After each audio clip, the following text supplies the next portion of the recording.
सचिन वाजे गया, क्या सरकार भी अब जाएगी? जाना तो चाहिए,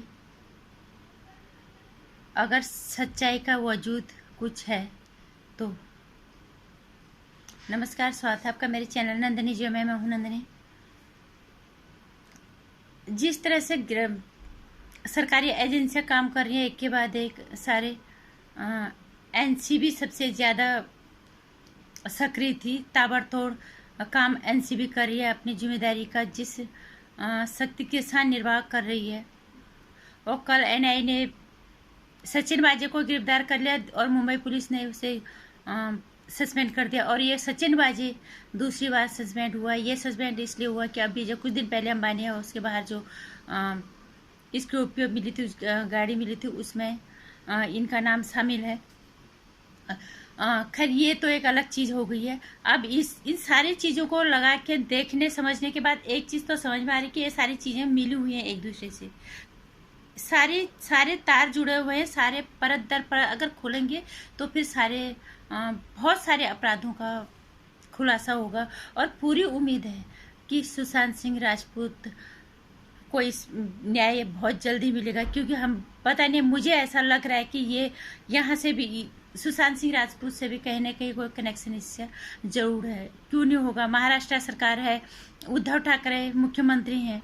जिस तरह से उन्होंने अपराधियों को बचाने के लिए हर उस इंसान पे कार्रवाई की, हर उस इंसान पे हमला करवाया जो सुशांत सिंह राजपूत को न्याय दिलाना चाहता था, चाहे वो कंगना रनावत थी, चाहे अर्णव गोस्वामी था, और चाहे वो कोई भी था। और यहाँ तक कि उनके एक आम प्रशंसकों को भी उन्होंने नहीं छोड़ा है। और जहाँ पे कोर्ट ने भी उन्हें कहा कि इस तरह से आप नहीं कर सकते, किसी पे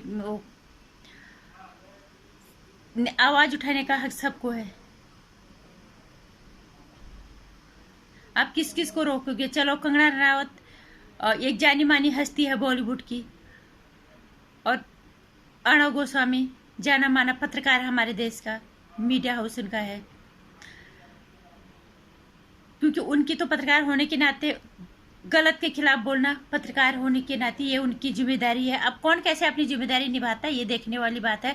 बहुत सारे पत्रकार ऐसे हैं जिन्होंने बिल्कुल आवाज़ नहीं उठाई सुशांत सिंह राजपूत के लिए या दिशा सलान के लिए। कहना चाहूँगी, रवीश कुमार, पुण्य वाजपेयी, आशुतोष, पता नहीं, और अभिसार शर्मा, ध्रुव राठी जैसे लोग, ये दूसरी जगह के लड़कियों का पे ये अगर कुछ गलत होता है ये वहाँ आवाज़ उठाते हैं, क्योंकि वहाँ पे बीजेपी की सरकार होती है।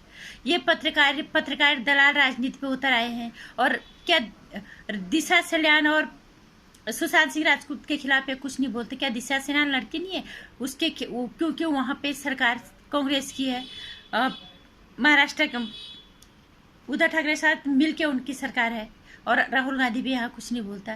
खैर, उसकी तो अलग बात है। लेकिन ये पत्रकारिता, जो पत्रकार अपने को ईमानदार पत्रकार कहते हैं, बात इनकी कर रही हूँ। और अब उम्मीद लग रही है कि उद्धव ठाकरे सरकार भी ज़्यादा दिन नहीं टिकेगी। जिस तरह से हमारी सरकारी एजेंसियां काम कर रही हैं, सबके काबिले तारीफ है। एनसीबी को दिल से सलाम करना चाहेंगे। और सबसे बड़ी बात है, मोदी जी सबको खटक रहे हैं, इसीलिए खटक रहे हैं क्योंकि वो काम करवा रहे हैं। जो गलत है वो तो सजा भुगतेगा ही भुगतेगा। और सरकार का काम होता है कि वो विभागों से काम करवाए। पहले की सरकार है, पहले के हर विभाग, हर मंत्री, हर नेता सब बिक जाते थे। आज वो चीज़ नहीं है, इसीलिए मोदी जी सबको खटक रहे हैं। इन्हीं पत्रकारों से मैं एक ही सवाल कहना चाहूँगी, क्यों दिशा सलान के लिए तुम आवाज़ नहीं उठाते? क्या वो लड़की नहीं है? उसके साथ बलात्कार और उसकी हत्या हुई, एक बात तय हो गई, सब जानते हैं। सिर्फ कानून मोहर उस पर लगनी बाकी है। सुशांत सिंह राजपूत की हत्या हुई है, ये सबको पता है।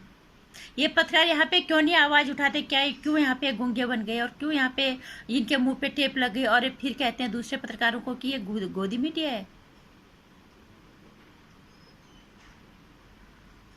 तो जहाँ पे पत्रकारिता, जहाँ पे ये लोग अपनी जिम्मेदारी को भूल गए, वहाँ पे एक आम नागरिक को अपनी जिम्मेदारी निभानी होगी। अपने किसी भी माध्यम से अपने सोशल नेटवर्किंग प्लेटफॉर्म के माध्यम से आजकल सबके जुड़े हुए हैं।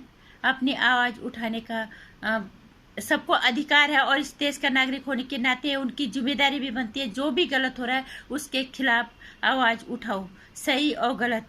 सचिन वाजे 2 बार सस्पेंड हो चुका, पहले सस्पेंड हो उसको दोबारा से रख दिया गया है उसकी ड्यूटी पे, क्यों? और आज वो फिर से सस्पेंड गिरफ्तार भी हुआ और उसको निलंबित भी कर दिया गया। और हमें पूरा यकीन है अगर सच का वजूद कहीं है आज भी दुनिया में, तो उद्धव ठाकरे सरकार निश्चित रूप से जाएगी और जानी चाहिए। जिस सरकार के अंदर बलात्कारी और हत्यारे को बहुत ही शान से एक मंत्री का पद दिया गया है, कितनी शर्मनाक बात है ये भारतीय राजनीति के लिए, और कितना बड़ा धब्बा है ये भारतीय राजनीति के इतिहास के पन्ने पे महाराष्ट्र की सरकार। तो हमें उम्मीद है कि निश्चित रूप से अब सुशांत सिंह राजपूत को भी न्याय मिलेगा और ये उद्धव ठाकरे सरकार को जाना ही चाहिए। अगर जनता जागरूक हुई तो आवाज़ उठानी चाहिए। क्यों वहाँ पे सिर्फ बलात्कारियों को और हत्यारों को संरक्षण ही नहीं दिया गया, जो उनके खिलाफ बोल रहे हैं उन पे हमलावर हो रही है महाराष्ट्र सरकार। ये कितना शर्मनाक है। और हम आज हर बार जब भी इस तरह की कोई बात आती है बाला साहब ठाकरे को याद करते हैं और बहुत अफसोस होता है कि उद्धव ठाकरे उनका बेटा है। आज अगर बाला साहब ठाकरे जीवित होते तो शायद परिस्थितियाँ कुछ और होती, और शायद ये उद्धव ठाकरे कभी बीजेपी को नहीं छोड़ता। और अगर छोड़ भी देते, हम ये मानते हैं कि हर किसी की पार्टी के साथ अपने विचार नहीं मिलते, ठीक है, लेकिन वो कांग्रेस के साथ भी कभी गठबंधन किसी भी हालत में नहीं करते। तो सर मानी चाहिए उद्धव ठाकरे को, इसकी भी औलाद है, और आज तो है ही, इसने अपने ही मंत्री के अंदर, अपने मंत्रिमंडल के अंदर एक हत्यारे और बलात्कारी को संरक्षण दे रखा है और न्याय के लिए आवाज़ उठाने वालों पे हमला कर रहा है। और हमें उम्मीद है सच एक दिन जरूर सामने आएगा और हमारे देश का कानून पे हमें पूरा भरोसा है। और ये उद्धव ठाकरे सरकार और ये परमवीर सिंह दैया, इनके जैसे घटिया लोगों को सजा जरूर मिलेगी। हम उसी दिन की उम्मीद कर रहे हैं। और सत्यमेव जयते। नमस्कार, जय हिंद, जय भारत। वीडियो को शेयर करना और लाइक करना, चैनल को सब्सक्राइब कर लेना। आने वाली वीडियोज़ की जानकारी के लिए घंटे आइकन पर प्रेस कर लेना।